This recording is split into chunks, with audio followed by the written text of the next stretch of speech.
Hey guys, welcome back to our channel. নামি দামি রেস্টুরেন্টে একটা কমন ডিশ, আর সেটা আবার আঙুর দিয়ে বানানো।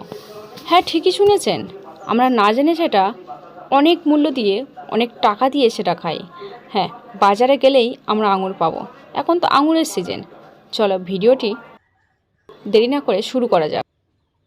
প্রথমে আমি দিয়ে দিয়েছি কড়াইয়ে তেলটার উপরে আমি দিয়ে দেবো আঙুর, আর এটা একটু হালকা গরম হয়ে যাওয়ার পরে দিতে হবে। চুলার আঁচটা আমি একদম লো ফ্লেমে রেখেছি, আর এটা একটু নাড়াচাড়া করতে হবে। আর যতক্ষণ না আমার একটু হালকা লাল হয়ে যাচ্ছে বা একটু হলুদ হয়ে যাচ্ছে, আমার ততক্ষণ রাখতে হবে। আর তেলটা নষ্ট হয়ে যাওয়ার কোনো ভয় নেই।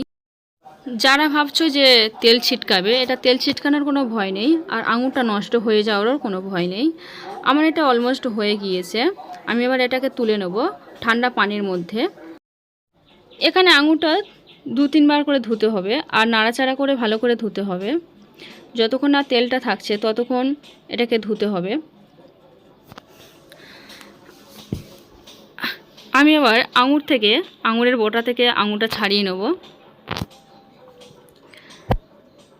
আর এটা আস্তে আস্তে করে ছাড়াতে হবে, কারণ যেহেতু আমি ফ্রাই করেছি একটু নরম হয়ে যাবে। এখানে আমার যা যা লাগছে, একটা মিক্সার নিয়ে নেব, ফ্রাই করে রাখা আঙুর দেব, দিয়ে দিলাম 8 পিস কাঠবাদাম, দিয়ে দিলাম কাজু 8টা, 1 টেবিল চামচ তিল, আর দিয়ে দেবো এখানে আমি কাঁচা দুধ নিয়েছি 4 চা চামচ পরিমাণ। এবার আমি সবগুলো মিশ্রণ একসাথে পেস্ট বানাবো, আর এটা একটু সময় লাগবে, যেহেতু আমি বাদাম দিয়ে দিয়েছি গোটা গোটা, কাজু দিয়েছি গোটা, একটু সময় নিয়ে পেস্ট করতে হবে। আর আমার পেস্টটা অলরেডি রেডি হয়ে গিয়েছে, ঠিক এমনটা হবে গ্রেভি। এবার আমি চুলায় নিয়ে নিয়েছি একটা কড়ায় দিয়ে দেব 4 চা চামচ পরিমাণ ঘি, তারপর দিয়ে দেব 4 চা চামচ পরিমাণ চিনি। আর যতটা চিনি কম দেওয়া যায় সে ততটাই ভালো, স্বাদটা ভালো লাগে আর কি। চিনি দেওয়ার পরে বেশ কিছুক্ষণ একটু নাড়াচাড়া করতে হবে। ঠিক এইভাবে চিনিটা গলে গেলে দিয়ে দেব হাফ কাপ পরিমাণে সুজি, আর সেটা আবার কাঁচা সুজি, ফ্রাই করে রাখা নয়। সুজি দেওয়ার পরে আমি গ্রেভিটা দিয়ে দিয়েছি বা পেস্টটা দিয়ে দিয়েছি। পেস্ট দেওয়ার পরে আমি ওপর থেকে অল্প একটু দুধ দিয়ে দিয়েছি। দুধ দেওয়ার পরে একটু নাড়াচাড়া করতে হবে একটু সময় নিয়ে, আর চুলার আঁচটা কিন্তু লো ফ্লেমে রাখতে হবে, পুড়ে যাতে না যায়। আর এটাকে ভালো করে শুকনো শুকনো করতে হবে। পানিটা যতক্ষণ থাকবে ততক্ষণ নাড়াচাড়া করতে হবে বা পানিটা মেরে দিতে হবে।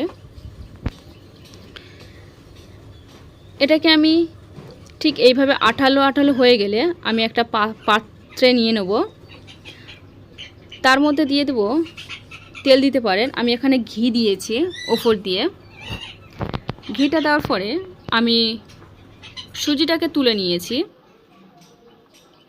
তুলে নিয়ে একটা সেভ করে দেবো ওর মধ্যে দিয়ে। আর এটাকে 1 ঘন্টা ফ্রিজে রাখতে হবে, 1 ঘন্টা 2 ঘন্টা ফ্রিজে রাখতে হবে, যাতে কি এটাকে টাইট হয়ে যায় আর খেতে খুবই ভালো লাগে। আর ফ্রিজ থেকে নিয়ে আসার পরে আমি এরকম একটা সেভ করে নিলাম, নিয়ে পিস পিস করে কাটলাম, যে যেমনটা কাটতে পারো। আমি এইভাবে কেটেছি, খুবই সুন্দর হয়েছে, খুবই সুন্দর হয়েছে। আর আমার এই ভিডিওটি যদি ভালো লাগে চ্যানেলটা সাবস্ক্রাইব করবে, লাইক করতে ভুলবে না। সত্যি খুবই সুন্দর হয়েছে, একবার ট্রাই করতে পারো। আর থ্যাংক ইউ ফর ওয়াচিং।